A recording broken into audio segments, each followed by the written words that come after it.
It'll be Raylene Chafin, the former LSU Tiger, in the circle. And beginning the game with a ground ball to second against Danica Coffey. One pitch, one out. This is an LSU team that has been in the top 10 in the country most of the year, and yet they are the 9 seed in this league. 12-12. Dropped 2 of 3 last weekend to Arkansas on the road. An LSU team that's fighting for a top 8 national seed. A little work to be done maybe here in Athens. Lassiter out in front of the changeup on 1-2, and a brilliant start for Chafin. And she throws it on 2-0 to Bergeron, who caught her at a lot of those practices. That's right. Battery mates. Really breakout seasons for both. Bergeron with an OPS of 1142. Her on-base percentage right now will be the 6th best in a single season in the history of LSU softball. 2-2. Another changeup and throws her. Raylene Chafin with a couple of strikeouts. A perfect first. It's really this paradox with Huebner, because she can get tons of swings and misses like that, but at the same time, she has a tendency to go deep into counts, a lot of 3-ball counts and wildness. On 3-2, it's a strikeout. 141 in 106 and a third innings. The batting average against her is just 170 as she works on Nadia Barbary. Try to catch the corner. 3-2 is a called third strike. Not where Bergeron. A great receiver back behind the plate. This one's a little easier to receive. Jaden Huebner lights up the side with 3 strikeouts. They need their support, but she got it from this team. She said that they were instantly so supportive of her. I mean, wrap their arms around her. This is the stolen base and not just the power off of her back. And ball 4. Chafin hopping up and down, wanted that to Rudity. But she started messing with it and just was determined to get that pitch, because she said, I'd never had a decent changeup in my past 3 years. That ball's lined to left. Jade Leno with a base hit. And Leno, who just keeps on reaching base for LSU. Is another great story. There's so many great stories in this game, but she gets a pitch.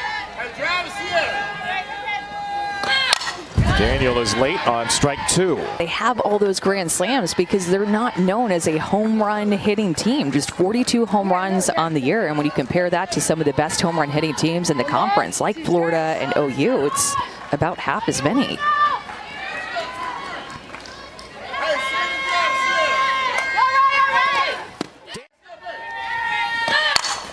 That's back to Chafin. It kicks away from her to bring in the game's first run. The plane of the swing, where the pitch is, and you think it's coming a lot hard. A junior transfer from Oklahoma trying to set up a rematch with her old team tomorrow.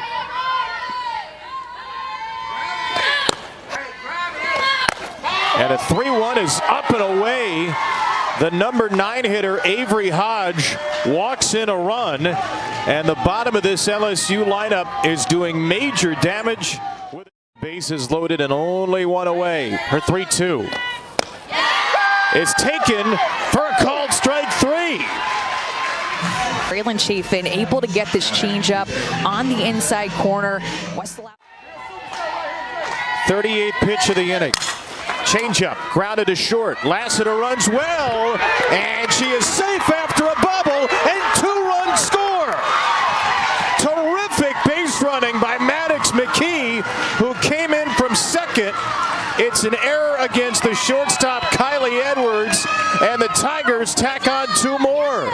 This is started this inning, and now another free pass with the error.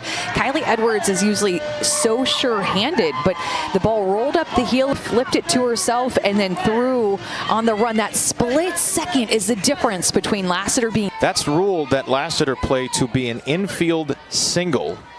No error has been charged on the play. Get out your whiteout if you're keeping score at home. and her positioning. So when that soft hit ground ball off of Lassiter's bat challenged her, she had to come a long way, and she's quick. Lassiter is quick. 1-2 pitch will end it. Chafin strikes out 3 in the inning, but LSU's trying to bring her curveball inside to them and come across her body, but it's her arm speed just kind of slowing down at her hip and getting trapped. 3-2, got her. 3 called strikes, and Heavner's punched out the first. Strikes. We're on the same corner, outside corner, as bat reaches across her body to still frame that pitch. Corner to Kylie Edwards. Sophomore from the state of Indiana, Kylie Edwards, a second-year starter for Mississippi State this year. You could say that about so many players in their lineup. A couple of players who barely played. You got the freshman in Styles, Sacco, a second-year transfer. The first ball put in play is pretty routine for Lassiter. And these two teams did not face each other in the regulars. But she's quite up so far today. 6 batters faced, 6 of them retired, and a shutdown second for the LSU lefty. 9-hit span. So impressive. She is so strong. The ball flies off of her bat, high exit velocity. A little chopper to second here. Edwards thrown out by Styles. This ball to right center from Rudity. Hangs up there for Sierra Sacco, and a quick out number 2. And Leno strikes out swinging. A nice inning by Chafin. In the circle for LSU, but she still has such a long stride. And she's got another strikeout, her 5th in 7 batters. This ball lower. Coaches love pitching. Rise ball pitcher on multiple levels when you're a little shorter sometimes. Yeah, you have good spin, absolutely. Down to third, Coffey retires Riley Hull. And Sierra Daniel slaps the ball off the glove of the third baseman, Barbary. Trickles into left field foul territory, and there's more successful small ball. To more of a power slap to shoot it just past her backhand. As simple as that sounds. Hodge slaps the ball to right. That's a base hit toward the right field corner. It's another double, and this one brings in a run. And LSU is flying high with the first 5. On for LSU big time in this game. This is a changeup, and Avery Hodge is not fooled at all. Changeup on the inner half, 54 miles an hour. She is 100% on time with that. Pulls it to the right side of the field to score. Play that they're going to face a lot of rise balls. 2 pitch. On a hop to second. Styles retires Coffey. Hodge takes third on out. 2 strikes on Jayla Lassiter, who had that ground ball to short, bobbled by Edwards, was ruled a 2-run single in the second.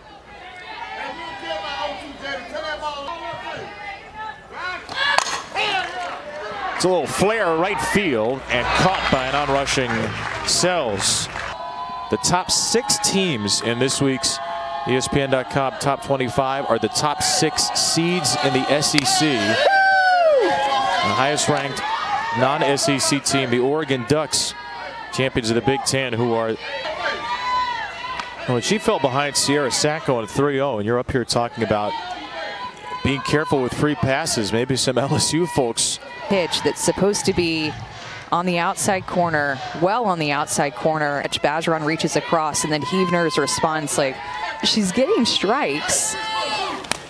But then sometimes that will happen too. And what I was going to talk about with that is how hard it is, as a Series 2. There were a few hit by pitches, and she throws with such... That's popped up to Edwards and foul ground. Heavner can be so erratic, but they love the way she works with her. And that one's right to the outside for strike 3. And it takes for her to catch 70 miles an hour and react completely across her body. Sees the pitch out of the hand and has to figure out where it's going to go. Is it going to be a spot that she hits, or is it going to be a pitch that's well out? And 11th in this sequence. Yet another 3-2. Put in the air to center field. Lassiter with a relaxed delay before retrieving it. Samantha Ricketts joins Taylor when we come up. Raylan Chafin begins this inning with a little pop-up to second off the bat of Macy Bergeron. So Tori Edwards to third. That's gobbled up and not in time with a throw from Barbary. An infield single.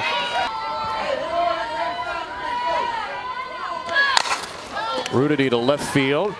Bernardini in foul ground retires her.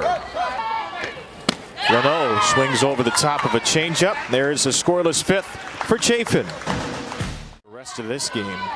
And then LSU could have arrested Sydney Berzon tomorrow because the winner of this game gets Oklahoma, the champions of the regular season. Kylie Edwards to Lassiter in center for a routine first out. As that pitch is up and in, that hit, I think the bat and then Bergeron. Lost in a softball class and they still won the SEC. So they're quite dangerous even if younger. Take a foul balls in this game. Right off the left leg near the top of. She does not have a shin guard covering her thigh area. Macy's back in the crouch on 0-2.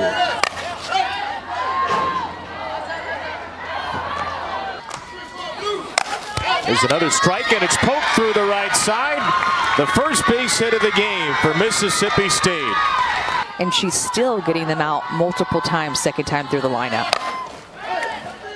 In a right field here, Rudity, second time through the lineup. Heavner's been nearly perfect. He was seeing how strong Charity is. There's a bunt. Dropped down by Daniel. She's safe.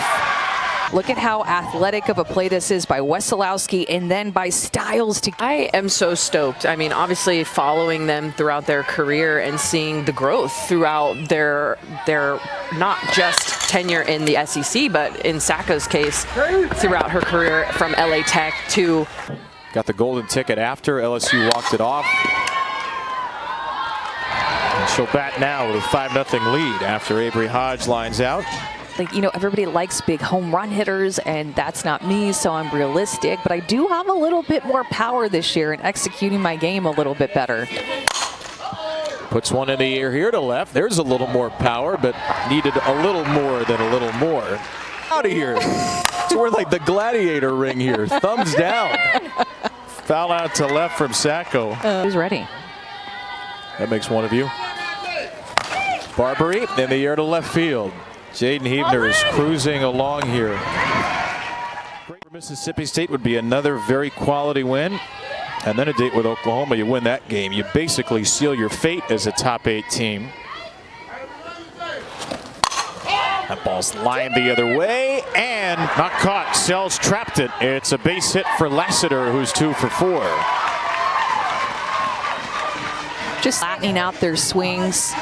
And it's causing a ton of hard spins. Beautiful swing by Lassiter to get behind that pitch, let it get deep into her window, and Sells did indeed trap it. She laid them in regionals. Sharp ground ball to second, backhanded by Styles. She goes to the bag rather than flip and gets Lassiter there. Looked at. Edwards making a throw. That could be a double After play. review, the ruling on the field is upheld. There was no interference. Foot injury, a torn ligament in her foot that caused her to be out the whole season. So she and Danica Coffey sat right next to each other in the dugout, both out with injuries. Deep in the hole to short. No play for the other Edwards, Kylie, and a base hit for Tori.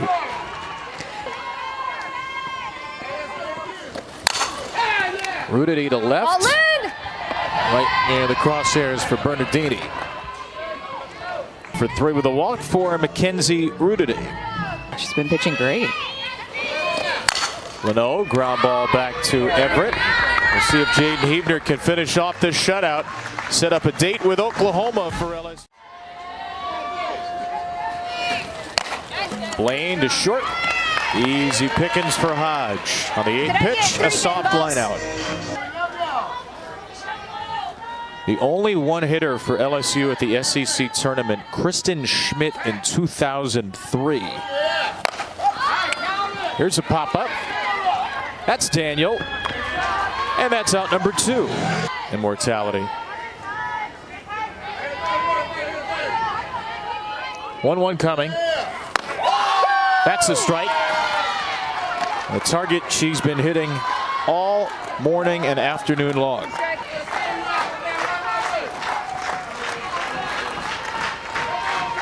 Pitch number 104 is fouled away. Another 1-2.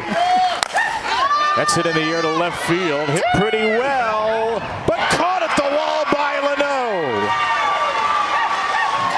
Jane Leno's catch against the fence finishes off Jaden Heavner's one-hit shutout of Mississippi State. And it will be LSU and Oklahoma in tomorrow's quarterfinal round. It was a catch.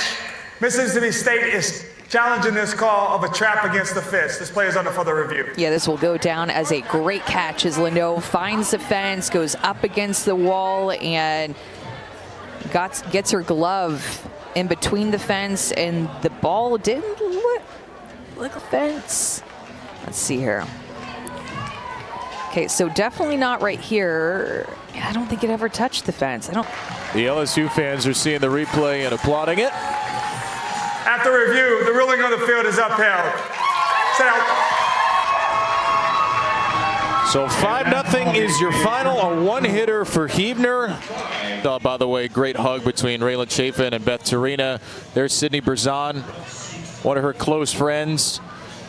All smiles for LSU with Raylan right now. We'll see Mississippi State in the postseason. We'll see Arkansas, Georgia next. We'll see